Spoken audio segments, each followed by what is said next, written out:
എല്ലാവർക്കും നമസ്കാരം. ഇന്ന് ഈ വീഡിയോയിലൂടെ നിങ്ങളെ പ്രധാനമായും പരിചയപ്പെടുത്തുന്നത് ഓർഗാനിസംസ് ആൻഡ് പോപ്പുലേഷൻ എന്ന ചാപ്റ്ററിൽ നിന്നുള്ള ഫോക്കസ് പോയിന്റുകളാണ്. ഈ വരുന്ന മാർച്ചിലെ പൊതുപരീക്ഷയ്ക്ക് മനസ്സിലാക്കിയിരിക്കേണ്ടതും പഠിച്ചിരിക്കേണ്ടതുമായ ഫോക്കസ് പോയിന്റുകൾ വളരെ കൃത്യമായി അവതരിപ്പിക്കുന്നുണ്ട്. സിംപ്ലിഫൈ ചെയ്ത് വിശദീകരിക്കുന്ന പാഠഭാഗങ്ങൾ വീഡിയോ ക്ലാസ്സിൽ നിന്ന് മുഴുവനായി കാണാൻ ശ്രമിക്കേണ്ടതും കൂടിയാണ്.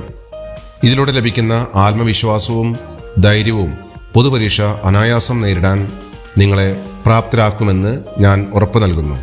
മുൻപ് ചെയ്ത വീഡിയോ ക്ലാസ്സുകൾ ലഭിച്ചിട്ടില്ലെങ്കിൽ ഈ വീഡിയോയ്ക്ക് താഴെയുള്ള ഡിസ്ക്രിപ്ഷൻ ബോക്സിൽ കൊടുത്തിരിക്കുന്നു. അത് നോക്കി മനസ്സിലാക്കുക. എൻ്റെ ഈ ചാനൽ ആദ്യമായാണ് നിങ്ങൾ കാണുന്നതെങ്കിൽ സബ്സ്ക്രൈബ് ചെയ്യുക, ഷെയർ ചെയ്യുക, കമൻറ്റ് ചെയ്യുക. ഇഷ്ടപ്പെട്ടുവെങ്കിൽ ലൈക്ക് ചെയ്യുക. എങ്കിൽ പാഠഭാഗത്തേക്ക് കടക്കാം. Adaptation in organisms of deserts. ഇതിൽ ആദ്യം അഡാപ്റ്റേഷൻസ് ഓഫ് ഡിസേർട്ട് എനിമൽസ്. ഇവിടെ നോർത്ത് അമേരിക്കൻ ഡിസേർട്ടിൽ കാണുന്ന കങ്കാരു റാറ്റിലെ ഏതൊക്കെ തരത്തിലുള്ള അഡാപ്റ്റേഷൻസ് ആണ് കാണുന്നത്? ഒന്നാമത്തേത് ഇന്റേണൽ ഫാറ്റ് ഓക്സിഡേഷൻ. രണ്ടാമത്തേത് എബിലിറ്റി ടു കോൺസെൻട്രേറ്റ് യൂറിൻ. ഇവിടെ ആദ്യം പറഞ്ഞ ഇന്റേണൽ ഫാറ്റ് ഓക്സിഡേഷനിൽ ബോഡിയിൽ ശേഖരിച്ചു വെച്ചിട്ടുള്ള കൊഴുപ്പിനെ ഓക്സിഡേഷൻ നടത്തുകയാണ്. മരുഭൂമിയിലെ വെള്ളം കിട്ടാത്ത ഒരു സാഹചര്യത്തിൽ ആ കൊഴുപ്പ് വിഘടിക്കുകയും അങ്ങനെ വാട്ടർ ഉണ്ടാവുകയുമാണ്. ആ വാട്ടറാണ് അവർ യൂസ് ചെയ്യുന്നത്. രണ്ടാമത്തേത് എബിലിറ്റി ടു കോൺസെൻട്രേറ്റ് യൂറിൻ. ഇതിൽ വളരെ കുറച്ച് വാട്ടർ മാത്രമാണ് പുറത്തേക്കായിട്ട് കളയുന്നത്. പരമാവധി വാട്ടർ റീഅബ്സോർപ്ഷൻ വഴിക്ക് നിലനിർത്തുകയാണ്. അങ്ങനെ വളരെ കുറച്ച് വാട്ടർ മാത്രമാണ് ഇവിടെ എക്സ്ക്രീറ്ററി പ്രൊഡക്റ്റ് റിമൂവ് ചെയ്യുന്ന കാര്യത്തിലും ഉപയോഗിക്കുന്നതായിട്ടുള്ളൂ. ഇതിൽ നിന്നും ഒരു കാര്യം മനസ്സിലാക്കാം. യൂറിൻ കോൺസെൻട്രേറ്റ് ചെയ്യുന്നു, ഇതിലൂടെ പുറത്തു പോകുന്ന വാട്ടറിന്റെ അളവ് കുറയ്ക്കാനായിട്ട് കഴിയുന്നു എന്നുള്ളതാണ്. Next desert lizard. ഡിസേർട്ട് ലിസാർഡിന്റെ പ്രത്യേകത they bask in sun and absorb heat. അതായത് സൂര്യപ്രകാശത്തിന് നേർക്ക് തലയുയർത്തി നിൽക്കുകയാണ്. അങ്ങനെ ബോഡി ടെമ്പറേച്ചർ കുറഞ്ഞിരിക്കുന്ന സമയത്ത് ഈ പ്രക്രിയ ചെയ്യുന്നതിലൂടെ ഹീറ്റ് അബ്സോർബ് ചെയ്യാനായിട്ട് കഴിയുന്നു എന്നുള്ളതാണ്. But move into shade when ambient temperature starts increasing. പുറത്തുള്ള ടെമ്പറേച്ചർ കൂടുന്ന സമയത്ത് തണലുള്ള സ്ഥലങ്ങളിലേക്ക് മാറി പോകുന്നു എന്നുള്ളതാണ്. ഇനി മറ്റു ചില സ്പീഷീസുകള് burrow into the soil to hide and escape from the above ground heat. Ground ലെയറിലുള്ള കടുത്ത ചൂടിനെ ഒഴിവാക്കുന്നതിനായി അവര് മാളങ്ങൾ ഉണ്ടാക്കുന്നു, അങ്ങനെ അതിലേക്ക് പോകുന്നു എന്നുള്ളതാണ്. Adaptations of desert plants. ഒരു 4 അഡാപ്റ്റേഷൻസ് ഇവിടെ കൊടുത്തിരിക്കുന്നു. ഏതൊക്കെയാണെന്ന് നോക്കാം. Presence of thick cuticle on leaf surface. ഇലകളിലെ കട്ടിയുള്ള മെഴുകു പോലുള്ളൊരു ആവരണം കാണുന്നു എന്നുള്ളതാണ്. ജലനഷ്ടം കുറയ്ക്കുന്നതിന് സഹായിക്കുന്നു. രണ്ടാമത്തെ sunken stomata helps to minimise water loss through transpiration. ഇവിടെ സ്റ്റൊമാറ്റ ഡീപ്പ് പിറ്റ്സിലാണ് അറേഞ്ച് ചെയ്തിരിക്കുന്നത്. എപ്പിഡെർമൽ ലെയറിനോട് ചേർന്നിരിക്കുന്ന അവസ്ഥയല്ല, കുറച്ച് താഴെയായിട്ടാണ്. അത് പരമാവധി വാട്ടർ ലോസ് മിനിമൈസ് ചെയ്യുന്നതിന് സഹായിക്കുന്നു. CAM photosynthetic pathway.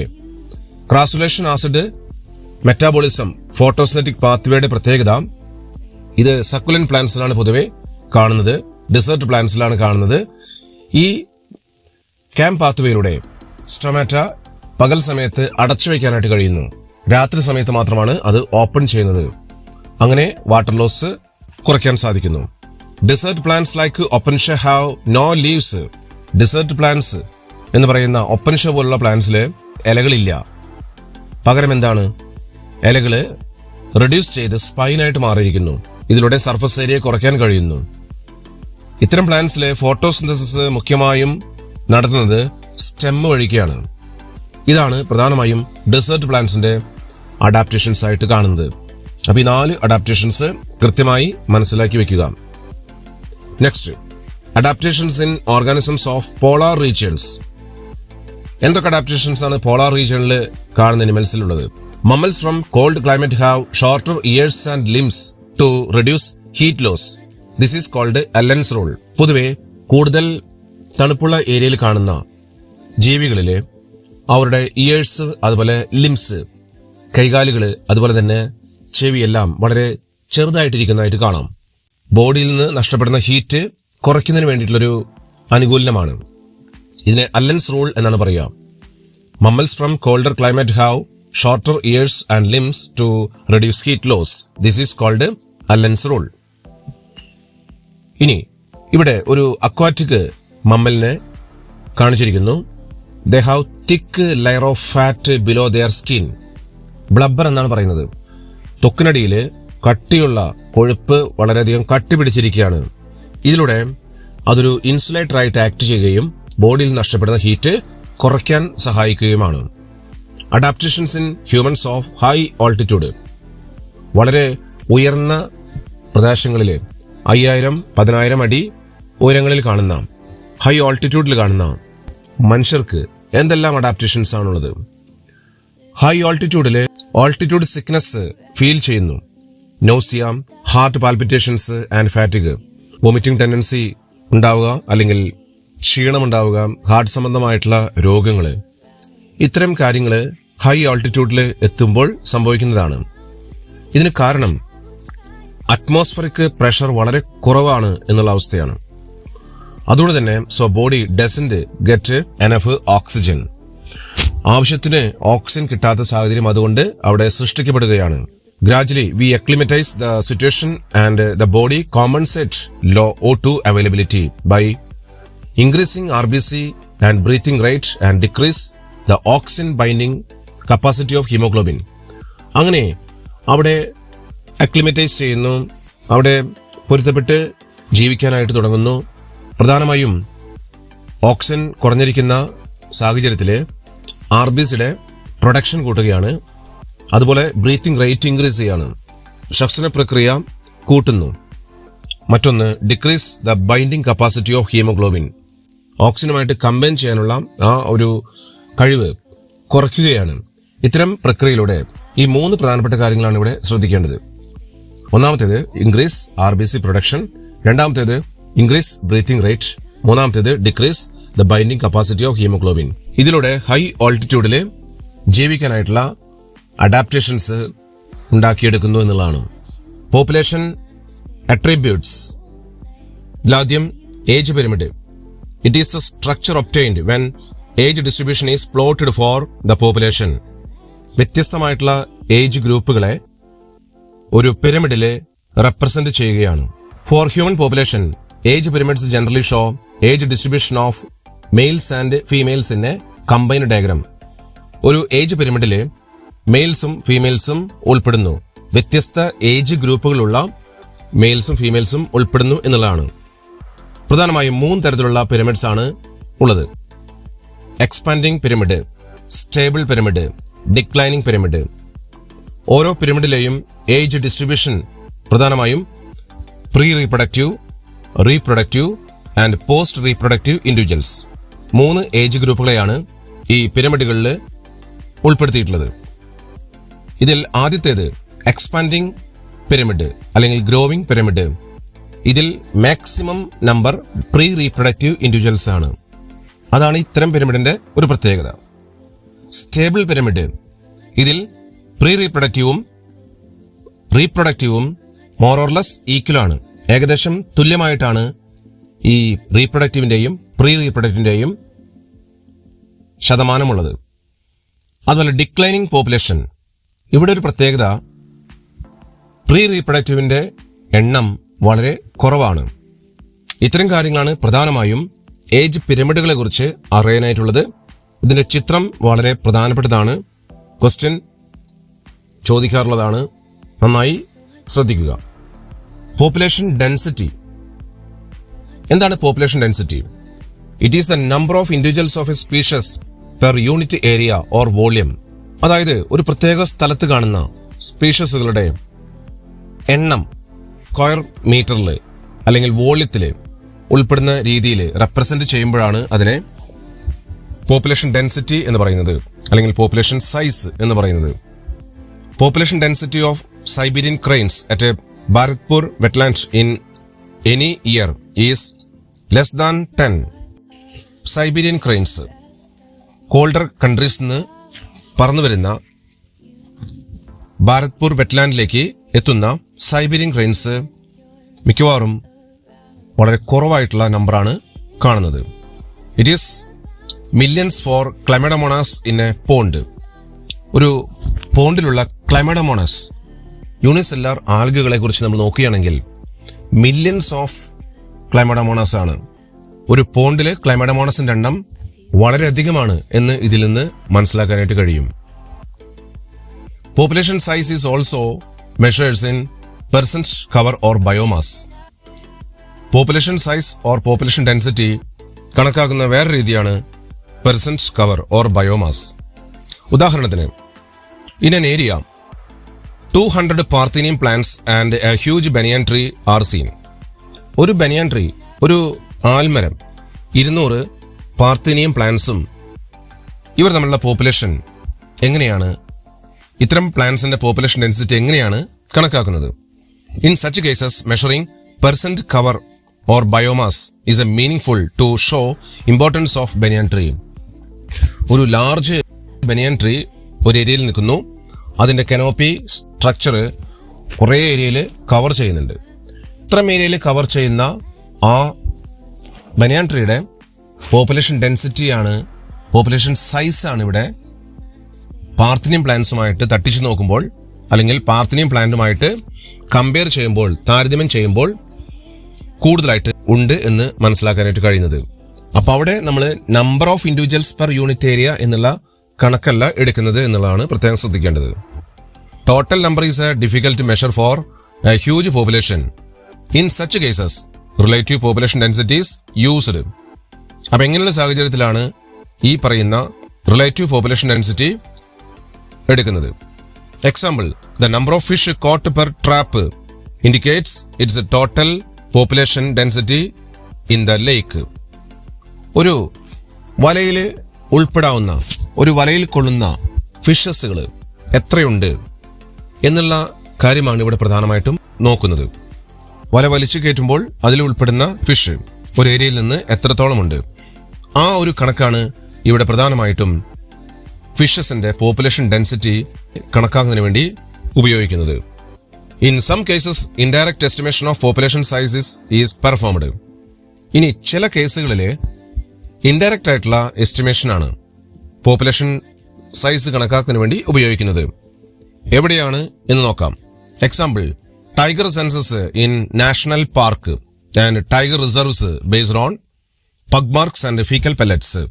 ഇപ്പൊ ടൈഗർ പോപ്പുലേഷൻ കണക്കാക്കുന്നതിന് വേണ്ടി നമ്മൾ പ്രധാനമായിട്ടും അവിടെയുള്ള പഗ് മാർക്സ്, അടയാളം, അതുപോലെ തന്നെ ഫീക്കൽ പെല്ലറ്റ്സ്, അവരുടെ കാഷ്ടം, ഇവയുടെ സാന്നിധ്യം ഉണ്ടെങ്കിൽ അവിടെ ടൈഗർ ഉണ്ട് എന്ന് അറിയാനായിട്ട് കഴിയും. ഇങ്ങനെയുള്ള തെളിവുകളെ അടിസ്ഥാനത്തിലാണ് ടൈഗർ പോപ്പുലേഷൻ കണക്കാക്കി പോരുന്നത്. Next, population growth. Population growth എന്ന് പറയുമ്പോൾ പ്രധാനമായും 4 basic process that fluctuate the population density. 4 പ്രധാനപ്പെട്ട കാര്യങ്ങളാണ് പോപ്പുലേഷൻ ഡെൻസിറ്റിനെ ഇൻഫ്ലുവൻസ് ചെയ്യുന്നത്. ഏതൊക്കെയാണ്? Natality, mortality, immigration and emigration. എന്താണ് natality? It is the number of birth in a population during a given period. ഒരു പ്രത്യേക കാലയളവിൽ ഉണ്ടായിട്ടുള്ള ജനനമാണ് natality. Mortality, it is the number of death in a population during a given period. ഒരു പ്രത്യേക കാലയളവിൽ ഉണ്ടായിട്ടുള്ള മരണമാണ് മോർട്ടാലിറ്റി എന്ന് പറയുന്നത്. Immigration, it is the number of individuals of same species that have come into the habitat from elsewhere during a given time period. മറ്റുള്ള സ്ഥലങ്ങളിൽ നിന്ന് ഇങ്ങോട്ടേക്ക് എത്തിയിട്ടുള്ള ഇൻഡിവിജ്വൽസിന്റെ നമ്പറാണ് ഇവിടെ ഇമിഗ്രേഷനിൽ അർത്ഥമാക്കുന്നത്. എമിഗ്രേഷൻ എന്ന് പറഞ്ഞു കഴിഞ്ഞാൽ it is the number of individuals of the population who left the habitat and gone elsewhere during a given time period. ഒരു പ്രത്യേക കാലയളവിൽ ഇവിടെ നിന്ന് മറ്റ് സ്ഥലങ്ങളിലേക്ക് പോയിട്ടുള്ള ഇൻഡിവിജ്വൽസിന്റെ എണ്ണമാണ് എമിഗ്രേഷൻ എന്ന് പറയുന്നത്. നേറ്റാലിറ്റി, മോർട്ടാലിറ്റി, ഇമിഗ്രേഷൻ ആൻഡ് എമിഗ്രേഷൻ, ഈ 4 കാര്യങ്ങളാണ് പോപ്പുലേഷൻ ഡെൻസിറ്റിനെ ഫ്ലക്ച്വേറ്റ് ചെയ്യുന്നത്, കുറക്കുകയോ കൂട്ടുകയോ ചെയ്യുന്നത്. ഒരു ഫ്ലോ ചാർട്ടിൽ ഇത്തരം കാര്യങ്ങൾ റെപ്രസെന്റ് ചെയ്തിരിക്കുന്നു. ഇമിഗ്രേഷൻ, നേറ്റാലിറ്റി, പ്ലസ് സൈനാണ് കൊടുത്തിരിക്കുന്നത്. അത് അതിൻ്റെ എണ്ണം കൂടുന്നത് പോപ്പുലേഷൻ ഡെൻസിറ്റിനെ കൂട്ടുകയാണ്. അതുപോലെ തന്നെ മോർട്ടാലിറ്റി എമിഗ്രേഷൻ അങ്ങോട്ടേക്ക് മൈനസ് സൈനാണ് കൊടുത്തിരിക്കുന്നത്. കാരണം പോപ്പുലേഷൻ ഡെൻസിറ്റി കുറയ്ക്കുന്ന ചില കാര്യങ്ങളാണ്. Natality and immigration increase population density and mortality and emigration decrease population density. അതാണ് നമ്മൾ നേരത്തെ പറഞ്ഞു കഴിഞ്ഞത്. നേറ്റാലിറ്റിയും ഇമിഗ്രേഷനും പോപ്പുലേഷൻ ഡെൻസിറ്റി കൂട്ടുന്നു. മോർട്ടാലിറ്റിയും എമിഗ്രേഷനും പോപ്പുലേഷൻ ഡെൻസിറ്റി കുറയ്ക്കുന്നു. If n is the population density at time t, then its density at time t plus 1 is, ഒരു equation ഇവിടെ കൊടുത്തിരിക്കുന്നു. nt plus 1 is equal to nt plus b plus i minus d plus e. ഇതിൽ നിന്ന് population density at a given time calculation നടത്താനായിട്ട് ഇത് കഴിയുന്നു എന്നുള്ളതാണ്. Population density increases if b plus i is more than d plus e. Otherwise, it will decrease. Under normal conditions, birth and death are important factors influencing population density. സാധാരണ സാഹചര്യങ്ങളിൽ ബർത്തും ഡെത്തുമാണ് population density കൂട്ടുകയോ കുറയ്ക്കുകയോ ചെയ്യുന്നത് എന്ന് നമ്മൾക്കറിയാവുന്നതാണ്. എങ്കിൽ immigration and emigration have importance under special conditions. ഏതൊക്കെ സാഹചര്യങ്ങളാണ് ഇമിഗ്രേഷനും എമിഗ്രേഷനും പ്രധാനപ്പെട്ടതായിട്ട് വരുന്നത്? Example for A colonizing new habitat, immigration may be more significant to population growth than birth rate. അവിടെ ഇമിഗ്രേഷൻ ആണ് ആ ഹാബിറ്റാറ്റിലെ പോപ്പുലേഷൻ ഡെൻസിറ്റി കൂട്ടുന്നതിന് കൂടുതൽ ഇൻഫ്ലുവൻസ് ചെയ്യുന്നത്. ഗ്രോത്ത് മോഡൽസ് പ്രധാനമായും രണ്ട് വിധത്തിലാണ്: exponential growth and logistic growth. ഇവിടെ ആദ്യം പരിചയപ്പെടുന്നത് എക്സ്പൊണൻഷ്യൽ ഗ്രോത്ത് ആണ്. If resources R unlimited, each species shows its full innate potential to grow in number. അതായത് റിസോഴ്സ് ധാരാളം ഉണ്ടെങ്കിൽ അവിടെ ഒരു പ്രശ്നവുമില്ല, നമ്പർ കൂട്ടാനും വളരാനും പോപ്പുലേഷൻ സൈസ് ഇൻക്രീസ് ചെയ്യാനും കഴിയുന്നു എന്നുള്ളതാണ്. Then population gross in an exponential or geometrical fashion. അവിടെ പോപ്പുലേഷൻ ഗ്രോ ചെയ്യുന്ന ഒരു പ്രത്യേക രീതിയിലാണ് എന്നുള്ളതാണ് നമുക്കിവിടെ കാണാൻ കഴിയുന്നത്. ഇതാണ് എക്സ്പൊണൻഷ്യൽ ഗ്രോത്തുമായി മനസ്സിലാക്കാനായിട്ടുള്ള കാര്യങ്ങൾ. If a population size is n, birth rate b, death rate d, then increase or decrease in n during a unit time period t will be rate of change in population size. എന്ന് പറഞ്ഞാൽ എന്താണ്? b minus d into n.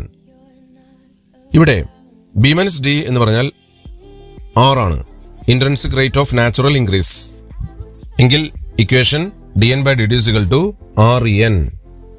Next ഇതിന്റെ graph കൊടുത്തിരിക്കുന്നു. Red ലൈനിൽ കാണുന്ന ആ ഗ്രാഫാണ് നമ്മൾ ശ്രദ്ധിക്കേണ്ടത്. കാരണം പോപ്പുലേഷൻ ഡെൻസിറ്റി ജെ ഷേപ്ഡ് കർവാണ് ഇവിടെ സൂചിപ്പിക്കുന്നത്. അത് പ്രത്യേകം നോക്കി മനസ്സിലാക്കുക. നമ്മൾ പറഞ്ഞ dn by dt is equal to rn എന്ന ഇക്വേഷനെ ഇന്റഗ്രേറ്റ് ചെയ്യുമ്പോൾ nt is equal to n0 e raised to rt എന്ന് പറയുന്ന ഇക്വേഷനാണ് കിട്ടുന്നത്. nt is equal to population density after time t, n0 population density at time 0, r intrinsic rate of natural increase, e base of natural logarithm. ഇത് വളരെ കൃത്യമായി ഇതിന്റെ equation മനസ്സിലാക്കി വെക്കുക. ഇവിടെ r വാല്യൂ ചേഞ്ച് ചെയ്യുന്നതായിട്ട് നമ്മൾ കാണുന്നുണ്ട്. ചില സ്പീഷീസുകളുടെ r വാല്യൂ ഇവിടെ കൊടുത്തിരിക്കുകയാണ്. Norway rat 0.015, flour beetle 0.12, human population in India 1981 0.0205. ഇതാണ് R value. Next logistic growth. There is no population in nature having unlimited resource for exponential growth. സാധാരണഗതിയിൽ എല്ലാ പോപ്പുലേഷനും ലോജിസ്റ്റിക് ഗ്രോത്തിലാണ് പോകുന്നത്. വളരെ അപൂർവമായിട്ടുള്ള സാഹചര്യത്തിൽ മാത്രമേ, വളരെ കുറച്ചു കാലത്തേക്ക് മാത്രമേ എക്സ്പൊണൻഷ്യൽ ഗ്രോത്ത് ഉള്ളൂ. This led to competition among individuals for limited resource. അതുകൊണ്ട് തന്നെ വളരെയധികം മത്സരം, കോമ്പറ്റീഷൻ ലിമിറ്റഡ് റിസോഴ്സിന് വേണ്ടി നിലനിൽക്കുന്നു. Eventually the fittest individual survive and reproduce. ഇതിൽ ആരാണോ ഫിറ്റസ്റ്റ് ആവുന്നത്, ഉചിതമായിട്ട് വരുന്നത്, അവര് സർവൈവ് ചെയ്യുന്നു, റീപ്രൊഡ്യൂസ് ചെയ്യുന്നു, അതിജീവിക്കുന്നു, പ്രത്യുൽപാദനത്തിൽ പങ്കെടുക്കുന്നു എന്നുള്ളതാണ്. In nature, a given habitat has enough resources to support maximum possible number, beyond which no further growth is possible. It is called carrying capacity.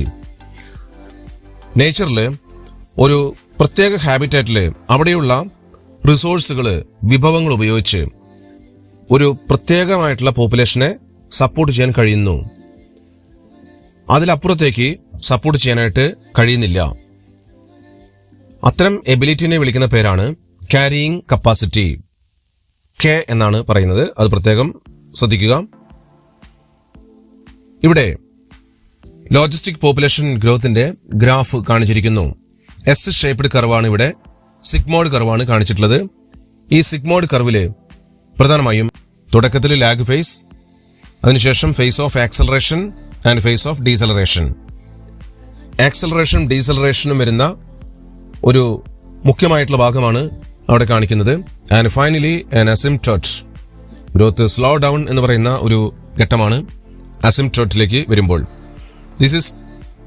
This type of population growth is called Verhulst Pearl logistic growth എന്നാണ് ഇതിനെ വിളിക്കുന്നത്. Limited റിസോഴ്സിലുള്ള population growth ആണ് ഇവിടെ കാണിക്കുന്നത്. അതിന്റെ equation ഇവിടെ കൊടുത്തിരിക്കുന്നു. dn/dt = rn × k-n/k. ആ ഇക്വേഷൻ ശ്രദ്ധിക്കുക. നേരത്തെ പറഞ്ഞതിൽ നിന്നും വ്യത്യസ്തമായിട്ടുള്ള ഇക്വേഷൻ ആണ്. ഇവിടെ എന്നും ആറും എല്ലാം നേരത്തെ പറഞ്ഞിരുന്നു. കെ വരുന്നുണ്ട്, ക്യാരിയിങ് കപ്പാസിറ്റി. അതിനെക്കുറിച്ചുള്ള കാര്യങ്ങൾ പറഞ്ഞു കഴിഞ്ഞു. For most animal population resources for growth are limited, so the logistic growth model is more realistic. പ്രത്യേകിച്ച് എനിമൽസിന്റെ കാര്യങ്ങളിൽ പറയുകയാണെങ്കിൽ ലോജിസ്റ്റിക് ഗ്രോത്ത് ആണ് യഥാർത്ഥത്തിലുള്ള പോപ്പുലേഷൻ ഗ്രോത്ത്. പാരസൈറ്റിസം. എന്താണ് പാരസൈറ്റിസം? അതായത് an organism grows on living host. ഒരു ജീവനുള്ള പ്ലാന്റ് ആയിരിക്കാം, എനിമൽ ആയിരിക്കാം, അതിന് മീതെ വളരുകയും അത്തരം ജീവികളിൽ നിന്ന് ന്യൂട്രിയൻസ് അബ്സോർബ് ചെയ്യുകയാണ്. അവരെയാണ് പാരസൈറ്റ്സ് എന്ന് പൊതുവെ പറയുന്നത്. മിക്കവാറും ഹോസ്റ്റ് സ്പെസിഫിക് ആണ് പാരസൈറ്റ്സ്. ഒരു പ്രത്യേക ഹോസ്റ്റിലാണ് പാരസൈറ്റുകൾ അധിവസിക്കുന്നത്. ചില സ്പീഷീസുകൾ മാത്രമാണ് അവർ ജീവിക്കുന്നത്. അതുപോലെ തന്നെ ഹോസ്റ്റ് ഡെവലപ്പ് ചെയ്യുന്ന മെക്കാനിസത്തിനെതിരായി പാരസൈറ്റുകൾ അഡാപ്റ്റ് ചെയ്യാനായിട്ട്, ഒരു ഹോസ്റ്റിൽ വളരാനായിട്ടുള്ള അനുകൂല്യങ്ങൾ പാരസൈറ്റ് ഡെവലപ്പ് ചെയ്യുന്നുണ്ട്.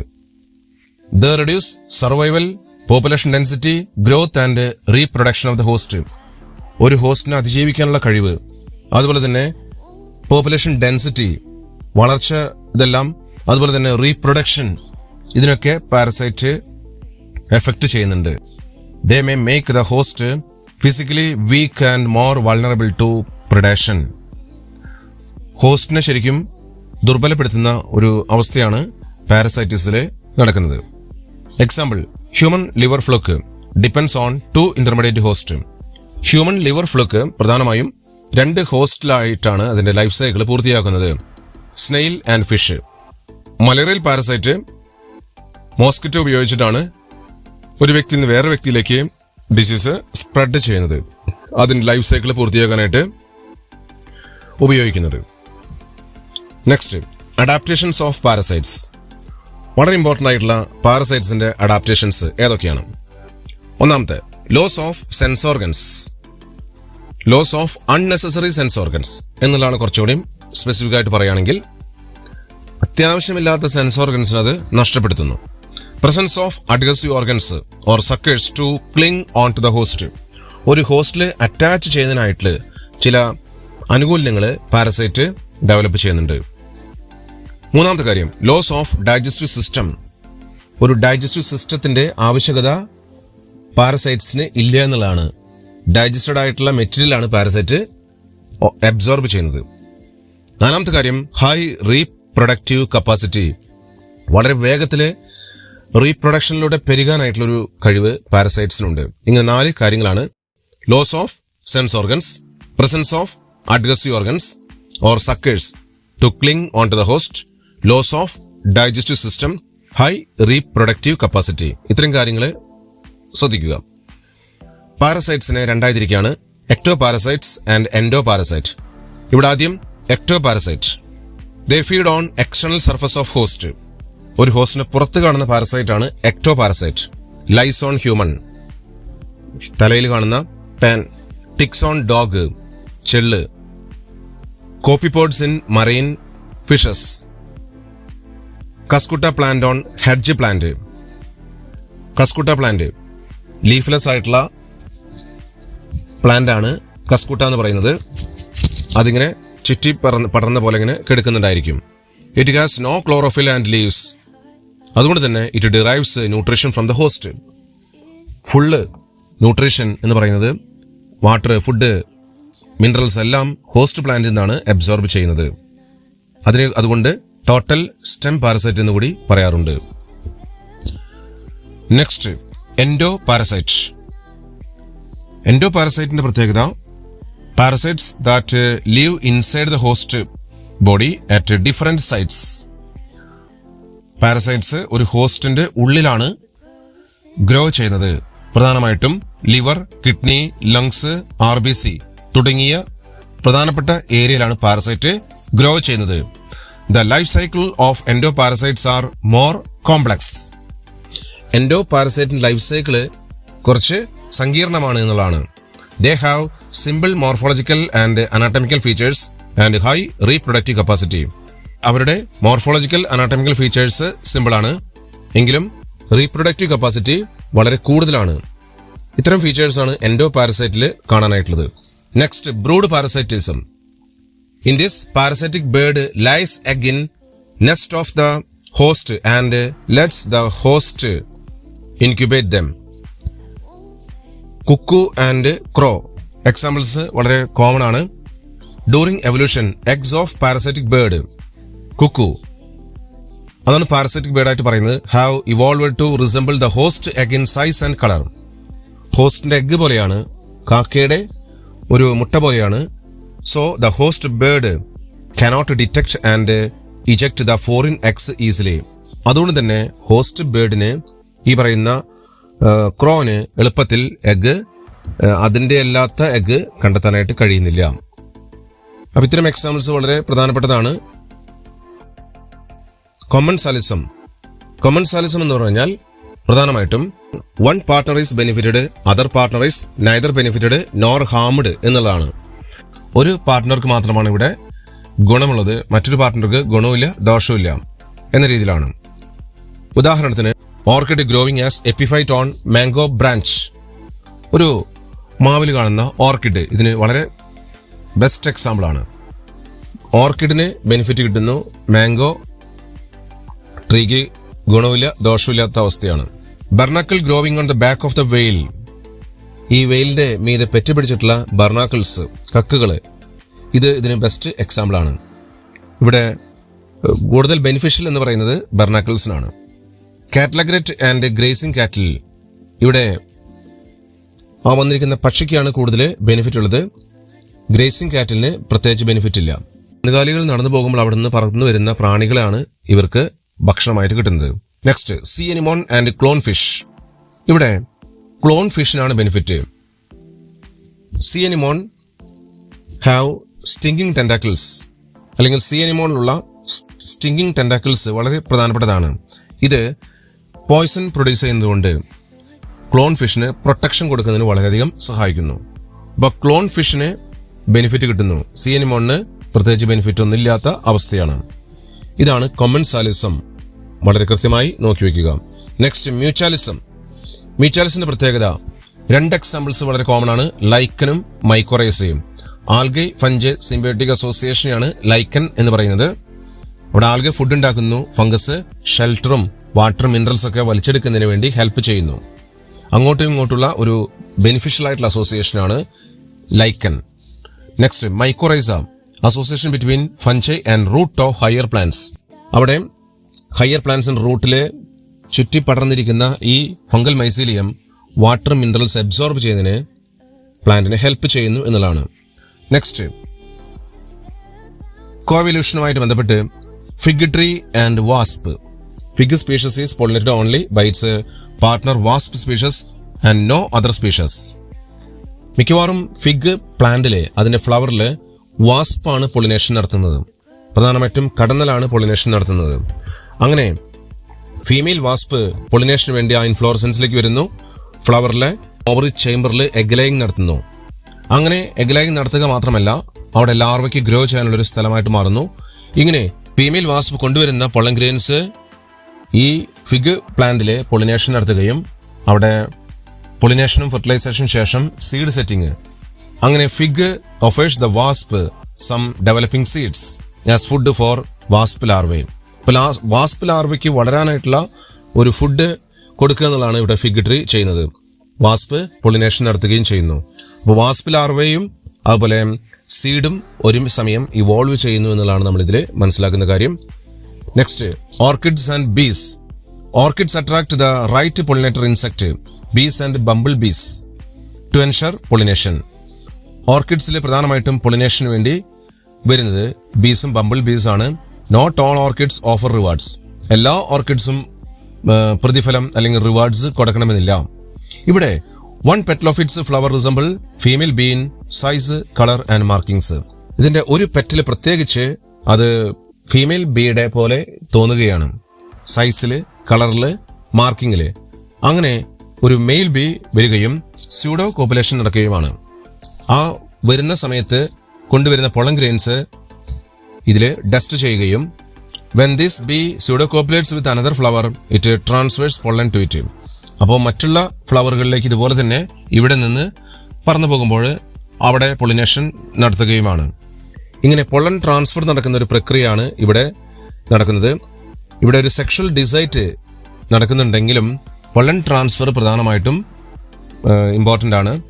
If the female Bs colour pattern change slightly during evolution, pollination success will be reduced unless the orchid flower co-evolves to maintain the resemblance of its petal to the female bee.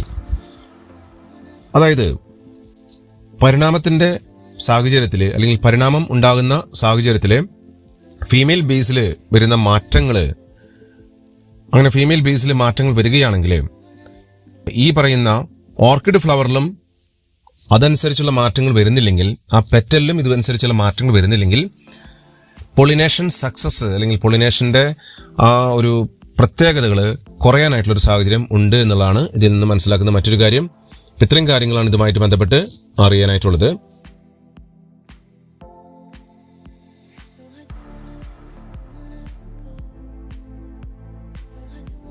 Previous questions and answers.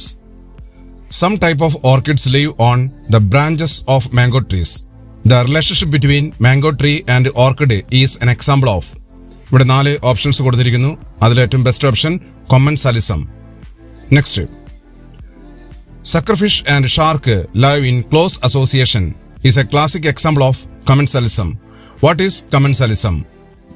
Commensalism എന്ന് പറഞ്ഞാൽ this is the interaction in which one species benefit and other is neither harmed nor benefited.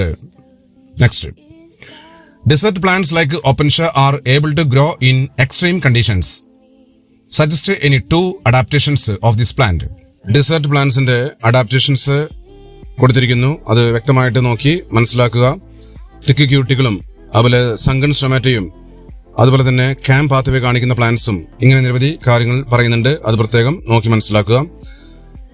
Next, ഇവിടെ ഒരു question കൊടുത്തിരിക്കുന്നു. Logistic ഗ്രോത്തുമായിട്ട് ബന്ധപ്പെട്ട ഒരു ചോദ്യമാണ്. അതിൽ പ്രത്യേകമായിട്ട് ആർ, കെ തുടങ്ങിയ ലെറ്റേഴ്സ് എന്തിനെയാണ് റെപ്രസെന്റ് ചെയ്യുന്നത് എന്നുള്ള ചോദ്യമാണ്. അത് കൃത്യമായിട്ട് നോക്കി മനസ്സിലാക്കുക. Next, in a given habitat the maximum number possible for a species is called dash of that species in that habitat.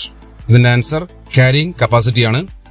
Next, plants are adapted to grow in different habitat. Name any 4 adaptations of plants in desert habitat.